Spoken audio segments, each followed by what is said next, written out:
बेटी बेटी जिंदगी का वो एक ऐसा पौधा है जिसे हम अपने खून से सींचते हैं। उसकी हर इच्छा पूरी करने की कोशिश करते हैं, पढ़ाते हैं, लिखाते हैं, हर तरह से उसकी हर जिद पूरी करने की कोशिश करते हैं। और जब वो 20-21 साल की हो जाती है तो हम उसे जड़ सहित किसी और के घर में भेज देते हैं, अनजान लोगों के साथ। अनजान चीज़ें होती हैं और वहाँ उसे कोई समझने वाला नहीं होता। वो सबको अपना समझने की कोशिश करती है, अपना बनाने की कोशिश करती है, बट वहाँ पे सारी चीज़ें वहाँ जाते ही सही हो जानी चाहिए। टाइम लगता है एडजस्ट करने में। और फिर जब घर आती है अपने, तो माँ बाप उससे उम्मीद करते हैं और पूछते हैं कि बेटी बेटी कैसी है। बेटी फिर यही बोलती है कि ठीक हूँ। क्या ही बोलेगी। उसे हमेशा सिर्फ यही एक चीज़ सिखाई जाती है कि बेटा, जिस घर में तुम्हारी शादी हो बस वही तुम्हारा सब कुछ है। अब तो जैसे कि डोली यहाँ से जा रही है तो अर्थी तेरी ससुराल से उठनी चाहिए। और फिर उस बेटी से उम्मीद करते हैं कि वो तुम्हें बयां करे कि उसकी जिंदगी कैसे चल रही है। क्या कहे वो आपसे कि वो उसे कोई वहां पे नहीं समझ रहा। अरे कोई बकरी का बच्चा पाल लेना तो किसी की हिम्मत नहीं होती उसे देने की। और आपको कोई अपनी बेटी दे रहा है, सोचो। आपको तो एहसान मानना चाहिए उसका। वो तुम्हें वंश, तुम्हारा वंश चलाने की के लिए अपनी बेटी सौंप रहा है। तुम्हारी तो गर्दन झुक जानी चाहिए उसके सामने। और तुम क्या करते हो उसके साथ, उसे समझते ही नहीं हो।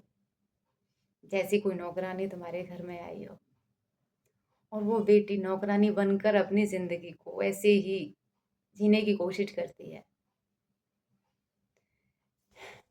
और घर वाले भी खुश रहते हैं कि हमारी बेटी तो अच्छी जिंदगी जी रही है, क्या ही परेशानी है। वहम होता है उनको। मानती हूँ, हर जगह हर बेटी दुख नहीं पाती, लेकिन ऐसा भी तो नहीं है कि हर बेटी हर जगह सुख पा रही हो। उसे समझो, उसको सहारा दो। जिंदगी एक बार मिलती है, बार बार नहीं। बेटी को भेजो किसी के घर पे, बट ऐसा कहे कि नहीं कि तेरी डोली, तेरी अर्थी उठेगी वहां से। उसे बोलो कि बेटा, जब तक तुम्हें वहां अच्छा लगता है वहां रहो। जब तुम्हें लगे कि वहां तुम्हारा मान सम्मान अब कुछ भी नहीं है और सिर्फ तुम्हारा अपमान किया जा रहा है, तो उसे आप अपने घर ले आओ। जीने दो। और मेरी भी हर बेटी से सिर्फ एक ही कहना है कि किसी के साथ इतना मत जुड़ो कि आपको पूरी जिंदगी पछताना पड़े और आप उसको भूल भी ना पाओ। लोगों से सिर्फ इतना ही लगाव रखो जिससे कल को आपके साथ कुछ अनहोनी हो या फिर कुछ गलत हो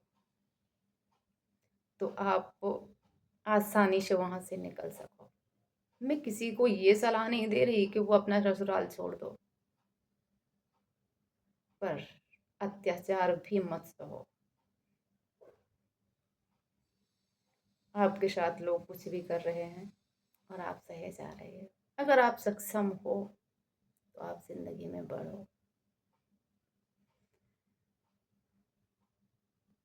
लोगों का क्या है, वो होते ही कहने के लिए हैं। उनको काम ही कहने का है। जब अपने पे होती है ना, अपने पे आती है बात, तब वो सब भूल जाते हैं। और अपनी बेटी के साथ होता है ना, तो वो बड़े हंस हंस के उन्हीं बातों को बोलने लगते हैं। क्या किसी भी लड़की को अपना घर बिगाड़ना पसंद है? या कोई भी लड़की चाहेगी कि उसका घर बिगड़े? चीज़ें बिगड़ती हैं तो दोनों तरफ से बिगड़ती हैं। प्लीज़ आई रिक्वेस्ट यू, आप अपनी बेटियों को कमज़ोर मत बनाओ। आप अपनी बेटियों को एक मज़बूत इंसान बनाओ। पौधा नहीं, जो वहाँ पे मुरझाती रहे और तुमसे कुछ बोले भी नहीं। ज़िंदगी है, बार-बार नहीं मिलती। इंसान है, पत्थर नहीं, जो उसे दर्द नहीं होता। पूछो उससे कि उसे दर्द होता है कि नहीं। शायद वो आपको नहीं बताएगी, क्योंकि आपने पाला ही उस तरीके से उसको। आपने बताया ही वही है उसको कि ससुराल ही सब कुछ है। क्यों ही बताएगी। मेरा ब्लॉग यहीं पे स्टॉप करती हूँ। राधे राधे, जय श्री कृष्णा। बेटी है, बेटी की तरह रखो।